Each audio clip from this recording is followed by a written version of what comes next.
रही मन निज मने की विद्या, मन ही राखो गोय। सुनी अठलई है लोग सब, बाट न लई है कोय। तो बच्चों, रही मन निज मन की विद्या, मन ही रखो गोय। सुनी अठलई है लोग सब, बाट न लई है कोय। तो देखिए बच्चों, अपने मन की दुख, अपने मन की विद्या, अपने मन की कष्ट को अपने मन में ही रखना चाहिए। यह हमारे रहीमन कवि जी का कहना है। इससे स्पष्ट हो जाता है कि हमारे अपने मन की जो बातों को है अपने मन में रखना चाहिए। और यदि हम इस बात को हम दूसरे से कहते हैं तो कोई उसे बांटता नहीं है, उस दुख को हल नहीं करता है, बल्कि उसे और हंस हंस करके आपका नामों को उजागर करता है। तो आइए, इसी के साथ मैं आपको बताने जा रहा हूँ कि देखिए, आपके अगर मन में कोई बात चल रही है, आपको दुख है, तो आप मेरे साथ हैं और आप मेरे चैनल पर पहली बार आए हैं तो चैनल का सब्सक्राइब कीजिए, मेरे साथ जुड़िए और हम आपके सारे समस्याओं को हल करने के लिए तैयार हैं और हम लोग आगे बढ़ेंगे। तो चलिए, आज की वीडियो में हम लोग पढ़ने जा रहे हैं मेंस्ट्रुएशन चैप्टर का, आप लोग को त्रिभुज के बारे में जानकारी देने जा रहे हैं। तो आज त्रिभुज को जानने के पहले हम उसके सारे फार्मूला पढ़ेंगे और तब हम इसमें आगे बढ़ेंगे। तो चलिए बच्चों, इसी के साथ हम लोग जुड़ते हैं और अपने मन की इच्छाओं को जरूर कमेंट के माध्यम से हमारे पास प्रस्तुत करें। तो आइए हम लोग आगे बढ़ते देख रहे हैं अंशु अजय मैथ एक्सप्रेस। इस चैनल में आपका स्वागत। इसी के साथ हम लोग जोश के साथ जुड़ते हैं और हम लोग शुरू करते हैं चैप्टर त्रिभुज की शुरुआत करते हैं और त्रिभुज के बारे में पूरी तरह जानकारी प्राप्त करते हैं। इसके पहले कि हम आपको बता दें कि त्रिभुज की सारी जानकारियां लेने से पहले कि त्रिभुज है क्या। तो त्रिभुज देखिए, एक चित्र बनाया जो जाता है, जो आकृति बनाई जाती है वह एक समतल सतह पर बनाई जाती है। अर्थात इसका अर्थ ये हुआ कि यह 2 डायमेंशनल फिगर है। तो यह एक समतल फिगर सतह पर समतल फिगर बनाई जाती है।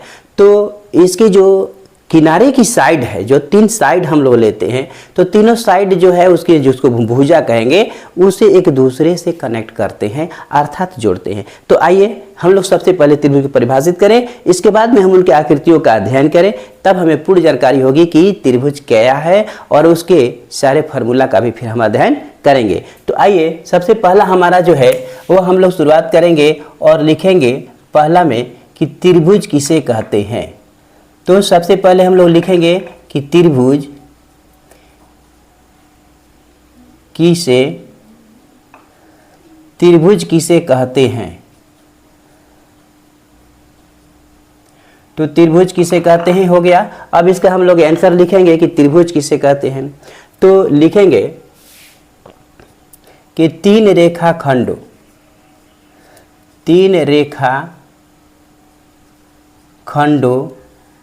से घिरी हुई बंद समतल आकृति को, 3 रेखाखंडों से घिरी हुई बंद समतल आकृति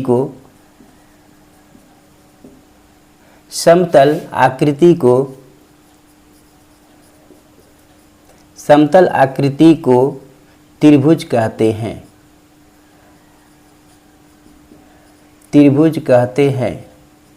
तो आइए बच्चों, हम लोग अभी क्या देख रहे हैं, लिखा है कि 3 रेखाखंडों से घिरी हुई और बंद समतल आकृति को त्रिभुज कहते हैं। तो यहाँ पर 3 रेखाखंडों से घिरी हुई बंद समतल आकृति को त्रिभुज कहते हैं। तो यहाँ पर देखिए शर्त है कि 3 रेखाखंड होनी चाहिए, घिरी हुई मतलब कि पूरी तरह से ढकी हुई होना चाहिए और बंद समतल आकृति होना चाहिए, उसी को हम क्या कहेंगे, त्रिभुज कहेंगे। तो त्रिभुज को परिभाषित करने के बाद हम लोग देखेंगे कि त्रिभुज की जो आकृतियां हैं वह विभिन्न प्रकार की होगी। तो 3 रेखाखंडों से घिरी हुई हमारी आकृतियां जो है वह हमारा यहाँ पर इस तरह से A, B और C है, या इस तरह से भी हो सकती है, यानी 3 रेखाखंड किसी भी तरह से अगर जुड़ते हैं तो हमारी त्रिभुज की निर्माण हो जाती है। तो ये सभी त्रिभुज के आकृतियां हैं। तो इस प्रकार से विभिन्न प्रकार की आकृतियां हम बना सकते हैं जो कि 3 रेखाखंडों से घिरी हुई हो। अब त्रिभुज के आकृतियों को जानने के बाद, त्रिभुज को परिभाषित करने के बाद हम लोग आगे बढ़ते हुए जाएंगे और आगे लिखेंगे कि त्रिभुज कितने प्रकार के होते हैं। हमारा दूसरा जो क्वेश्चन होगा वह होगा कि त्रिभुज कितने प्रकार के होते हैं, कितने प्रकार के होते हैं। तो त्रिभुज कितने प्रकार के होते हैं, तो यहां पर हम लिखेंगे कि त्रिभुज कुल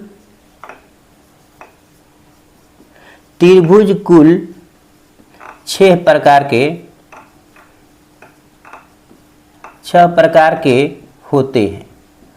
त्रिभुज कुल 6 प्रकार के होते हैं और इनको हम लोग बांटते हैं और बांटने के आधार पर अब हम लोग क्या करते हैं कि कुल 6 प्रकारों को हम बांटेंगे। तो इस त्रिभुज में हमारी 2 चीज़ें मिलती है, एक होता है हमारा साइड, जो हमारा ये साइड दिया हुआ है, एक हमारा ये क्या है साइड है, और दूसरा जो है हमारा ये एंगल है।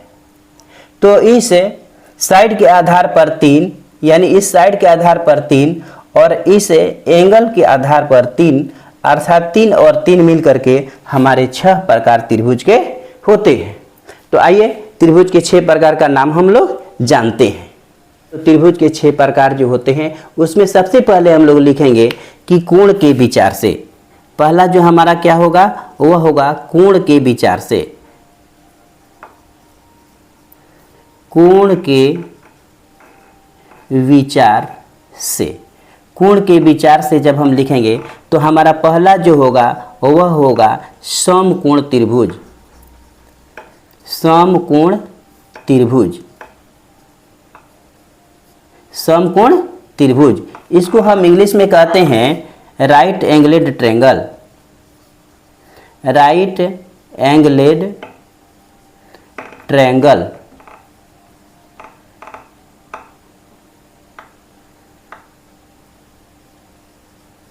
Right angled triangle. इसके बाद में राइट एंगलेड ट्रायंगल हो गया तो इसके बाद हम लोग दूसरा लिखते हैं। तो दूसरा त्रिभुज का प्रकार जो है वह है न्यून कोण त्रिभुज। न्यून कोण त्रिभुज, एक्विट एंगलेड ट्रायंगल, इसको हम क्या कहते हैं acute angled triangle. Acute angled triangle. न्यून कोण त्रिभुज, अभी देखिए हम लोग यहाँ पर था समकोण त्रिभुज, इसके बाद में हम लोग आ गए कि न्यून कोण त्रिभुज, और इसके बाद में हमारा जो है तीसरा है अधिक कोण त्रिभुज। हम लोग का तीसरा जो हो जाएगा क्या हो जाएगा अधिक कोण त्रिभुज। तो 1, 2 और 3 में हमारा हो गया अधिक कोण त्रिभुज।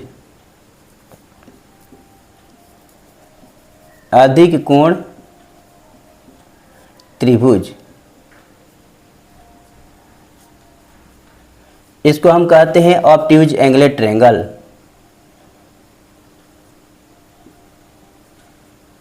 Obtuse angled triangle.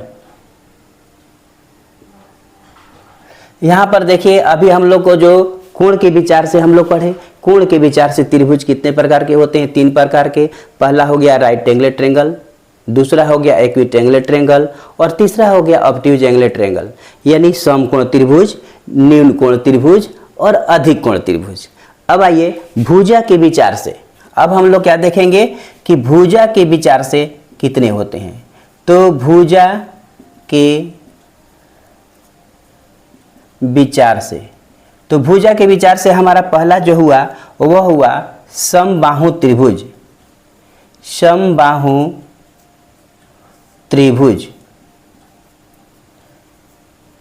तो समबाहु त्रिभुज जिसको हम कहते हैं इक्विलेटरल ट्रायंगल। Equilateral triangle.